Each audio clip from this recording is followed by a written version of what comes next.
Valentine's Day is the most underrated holiday ever. It's seriously just the best excuse to show love, feel loved, display love, share it, eat it.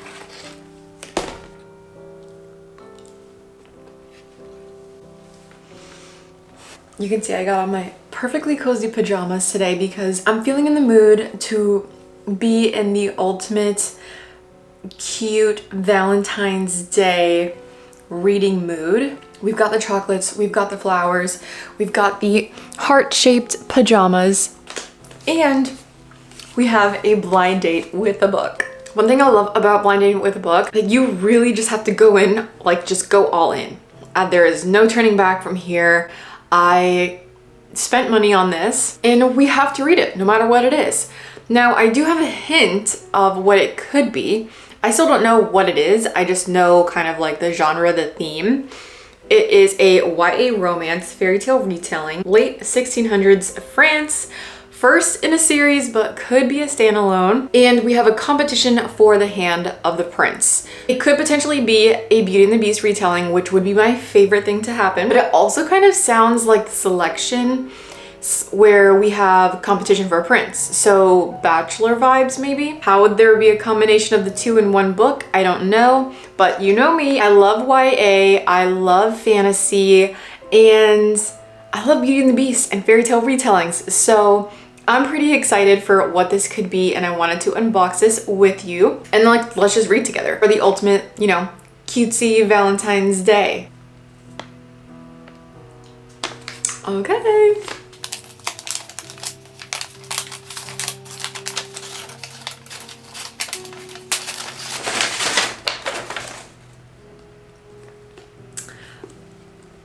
Okay, this is Cinder and Glass by Melissa de la Cruz, and it says, for this princess, winning the crown is no fairy tale. The cover is very pretty. I love the contrast of the blues with the pinks. Very, very pretty. And the blurb in the back says Cendrillon de Louvois was poised to be the most eligible maiden in all of France, but following the death of her father, she is forced to become a servant to her cruel stepmother and stepsisters. Cinderella, I was wrong. Okay. Evading her new family, Cendrillon manages to attend the royal ball where she catches the eye of the handsome Prince Louis and his younger brother Auguste. Now, Cendrillon's only way to escape her stepmother is to compete at court for the prince's hand, though it's Auguste who has captured her heart. Can she bear losing the boy she loves in order to leave a life she hates? This sounds really fun because love triangles are messy and I kind of love that. Also, Cinderella, I feel like is a very underhyped up Disney princess and she is kind of a rock star. So I'm very excited. I think we're gonna have a good time with this. Let's go ahead and reheat our coffee because I've already heated it like 3 times and it got cold again. So let's go ahead, get cozy, and get to reading.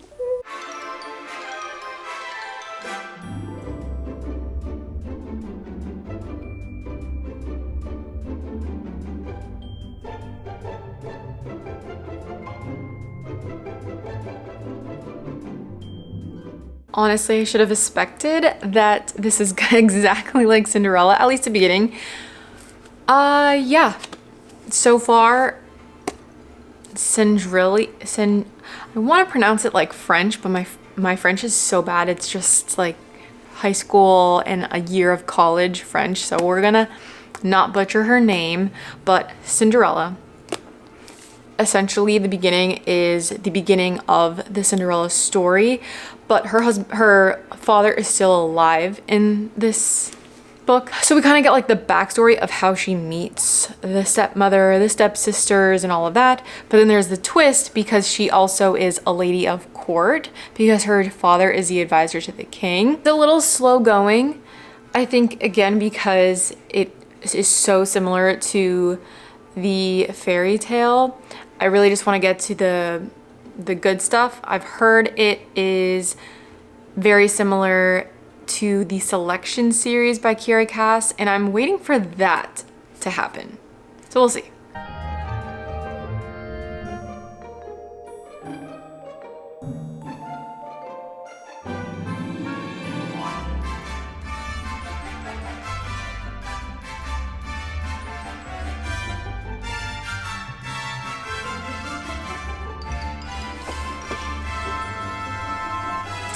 Okay, I remember now why I didn't really love Cinderella before.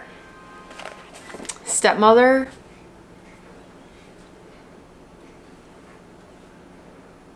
But some things are picking up, which is good. I'm looking forward to that. Because like I said at the beginning, was just a little slow going, but I'm about halfway through. Things are picking up. We have some new characters we're meeting, some old people returning. A lot of things are starting to happen and we're getting some answers on some things. So I'm excited for the second half of this book. I'm hoping it really picks up.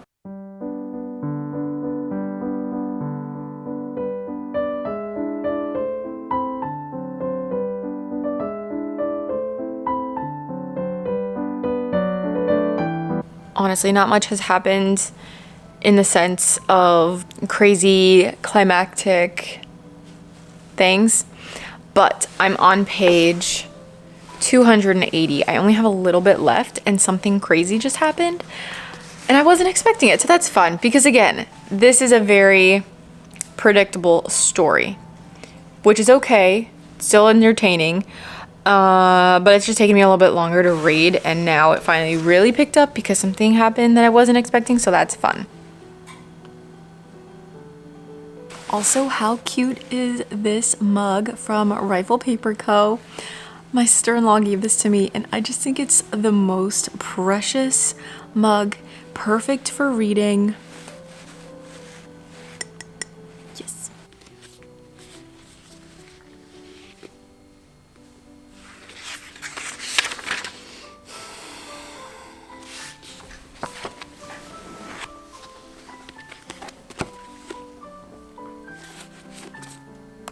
I'm gonna think about what I just read.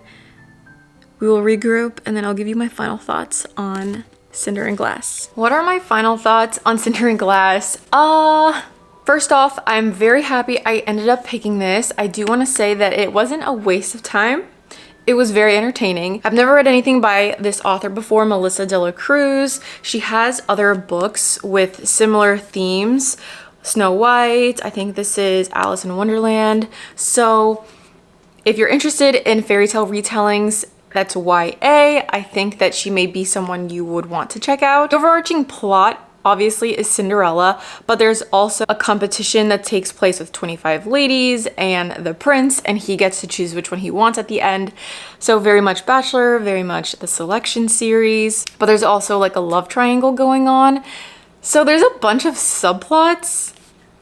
And it was entertaining. It honestly, it didn't really pick up for me until the end, but it wasn't bad. It was cutesy, maybe a little too YA for my taste, but again, entertaining in the fact that when I put myself in the headspace that I'm reading YA, it's fine. So take with that what you will. Overall, I gave this a 3-star rating. If you want an entertaining little Cinderella story, then this may be the book for you. If you are not a fan of Cinderella, if you are not a fan of The Bachelor or the Selection series, I would not recommend this. And if you don't really like YA, I also wouldn't recommend this. But other than that, it was fine.